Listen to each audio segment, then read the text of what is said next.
В рамках декады родного языка и письменности в 17 районах, в том числе в городах Нерюнгри, Мирный и Якутск, пройдет первая республиканская акция «Диктант на языках коренных малочисленных народов Севера».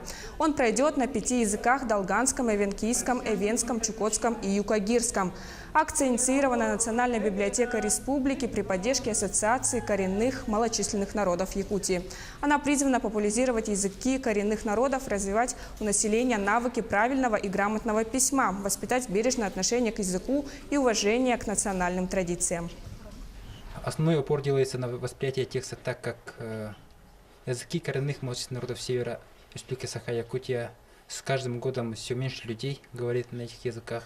Основная цель диктанта – это стимулирование людей, чтобы они знали свой родной язык, чтобы у них появился интерес к изучению родного языка. Ведь родной язык – это то, что осталось от наших предков.